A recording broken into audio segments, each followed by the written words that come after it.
Hi everybody, welcome back!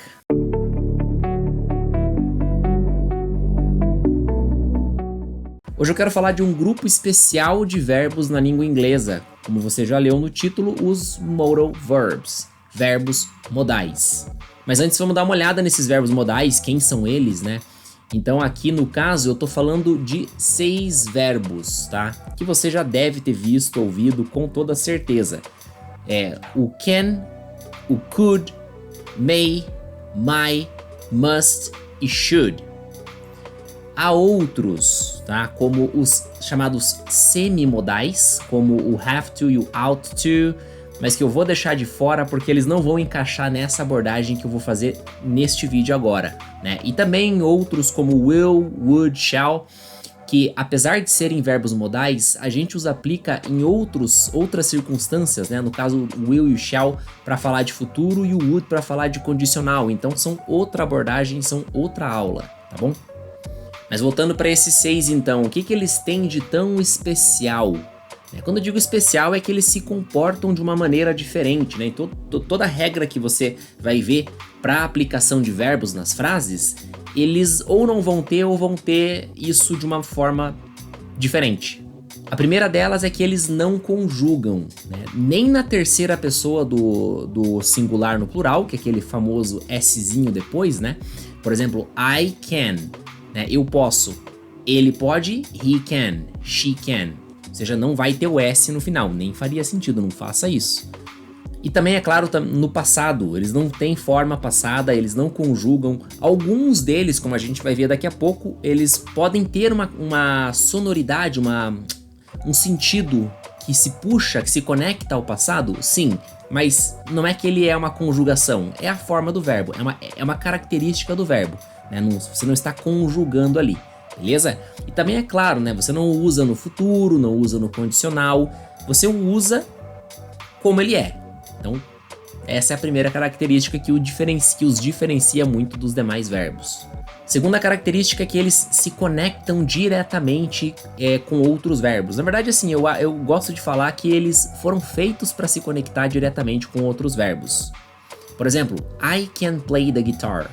Note que eu tenho can e o play logo na sequência.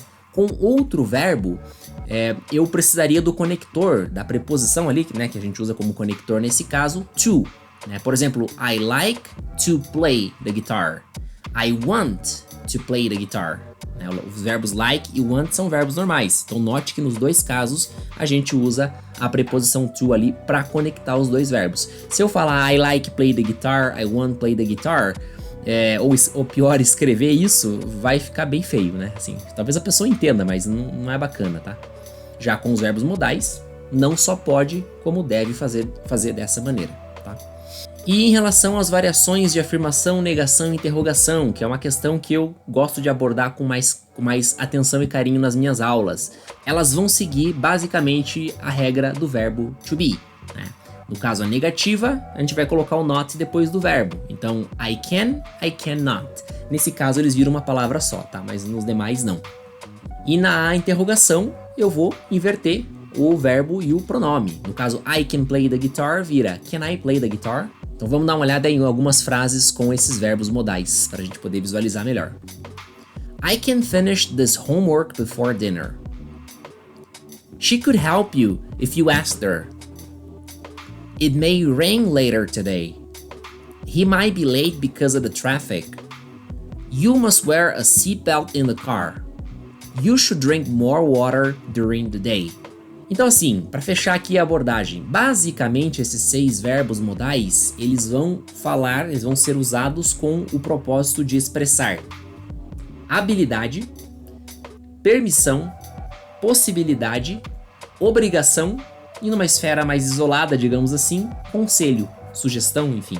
Como aí no gráfico que eu fiz para você aí na tela, para você poder visualizar melhor, né? Então os modais ali, can, could, a gente os usa na esfera de habilidade, mas note que elas interseccionam, né? De modo que o can, ele tanto pode operar na esfera da habilidade, I can play the guitar, como na esfera da permissão, can I ask you a question?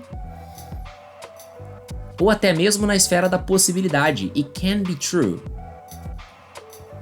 Já o may, ele opera na esfera da permissão, né? Eu chamo de esfera ali porque eu coloquei no gráfico ali um círculo. E também opera na esfera da possibilidade. O might, por sua vez, ele só opera na esfera da possibilidade. O must vai operar na esfera majoritariamente da obrigação, né? You must do it, né? Você deve fazer isso. Mas também na possibilidade, tá? É possível usar como sentido de possibilidade. Isso deve ser verdade. It must be true. É claro que o contexto, né, sempre vai ser a pitadinha que vai de sarro ali nesse sentido, que vai resolver o significado aí dessas frases, né? E no caso ali do conselho que eu falei, né, o verbo should. O verbo should o verbo modal, should, ele é um modal também, tá aqui no meio envolvido, né? Você deve usá-lo para expressar dicas, né, conselhos, advertências, né, ou até de alguma forma um pedido velado, uma ordem velada, né? E aí, esse vídeo ajudou você? Se ajudou, por favor, curta, compartilhe com algum amigo que está aprendendo inglês e a gente se vê aqui mesmo nesse canal no nosso próximo vídeo. Bye!